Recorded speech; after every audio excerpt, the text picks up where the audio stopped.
मेरा नाम रोहन है और मैं 19 साल का हूँ। आज जो मैं कहानी आपको सुनाने वाला हूँ, ये कहानी तब की है जब मैं 15 साल का था और 8th क्लास में पढ़ा करता था। उस समय मेरा एक बहुत ही अच्छा और प्यारा सा दोस्त था जिसका नाम था वैभव। हम दोनों में बहुत अच्छी बनती थी। वो हमसे 3 साल बड़ा था, यहाँ तक कि हमारे ग्रुप में सबसे बड़ा वही था। 8th क्लास में हमारी एक ऐसी एज थी जिस समय जो लड़का जितना बड़ा होगा उसकी उतनी इज्जत होती थी।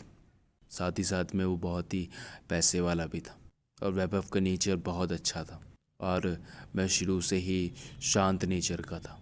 उस समय मैं जयपुर के वैशाली में रहता था। आपको पता होगा कि वैशाली में भी कुछ गांव ऐसे हैं जहाँ पे रेत है, डेजर्ट है, थोड़ा आउट एरिया है। मैं वहाँ पे रहता था।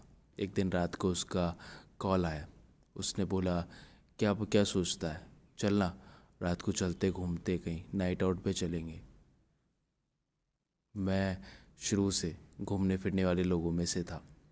मैंने भी सोचा कि चलो चल लेते हैं, थोड़ा एरिया भी घूम लेंगे। मैंने उसको हाँ कर दी। उसके बाद हम दोनों ने रात को निकलने का फ़ैसला किया और उसका मेरे पास मैसेज आया कि तू तैयार है क्या, मैं आ चुका हूँ, चल चलते। फिर हम दोनों निकल गए। रात के करीबन 12:30 बजे थे। हम दोनों आराम से रात भर घूम रहे थे। करीबन रात के 2 बज चुके थे। वैभव को लगा कि क्यों ना हमारे ग्रुप के बाकी बच्चे भी आ जाए तो कितना मज़ा आएगा। उसने सबको कॉल किया मगर किसी बच्चे ने कोई रिप्लाई नहीं दिया। हम दोनों सोचने लगे कि करे तो करे क्या। 3 बज गए, 3:30 बज गए। उसके बाद हमने सोचा कि छोड़ो, हम खुद ही कुछ कर लेंगे। उसके बाद थोड़ी दूर बाद वैभव ने एक डेजर्ट एरिया में गाड़ी रोक दी। वहाँ पे उसने वीट निकाली और उसको जलाने लगा।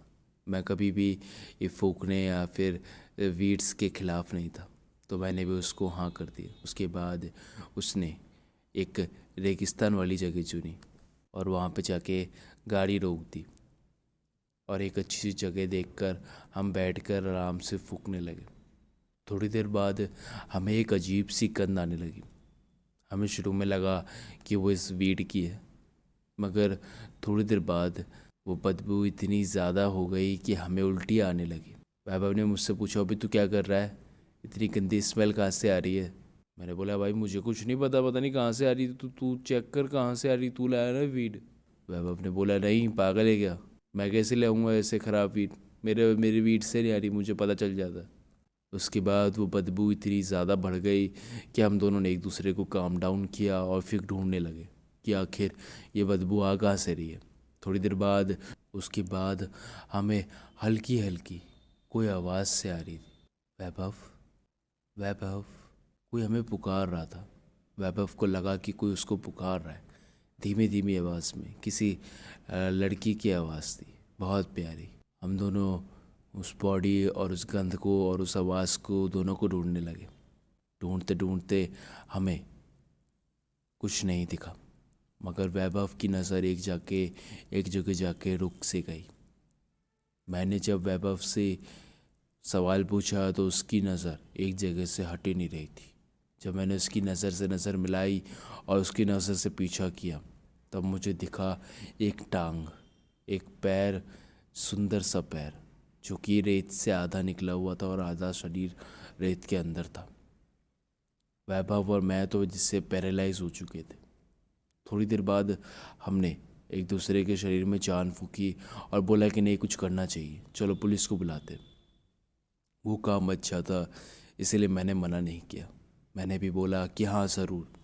हमने उसकी पूरी बॉडी को बाहर निकाला और फिर पुलिस को कॉल किया। पुलिस ने बोला कि वो सिर्फ 15 मिनट में पहुंच रही है।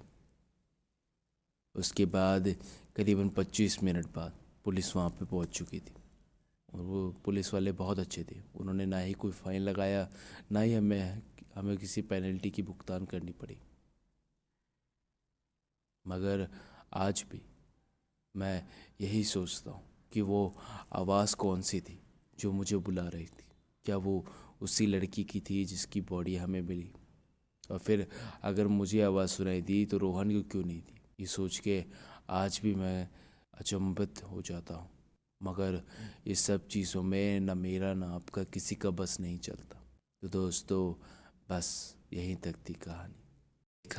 तो दोस्तों, अगर आपको ये कहानी सुन के डर लगा हो और मेरे चैनल को सब्सक्राइब करने का मन करे तो दोस्तों प्लीज़ बिना सोचे समझे मेरे चैनल को सब्सक्राइब कर लीजिए, ताकि जब भी हमारी कोई भी नई हॉरर स्टोरी आए then you will be the first one to get notified. तो दोस्तों चलिए, चलता हूँ और फिर लौटूंगा एक ऐसी ही सच्ची डरावनी कहानी के साथ। तब तक के लिए thank you and have a nice day.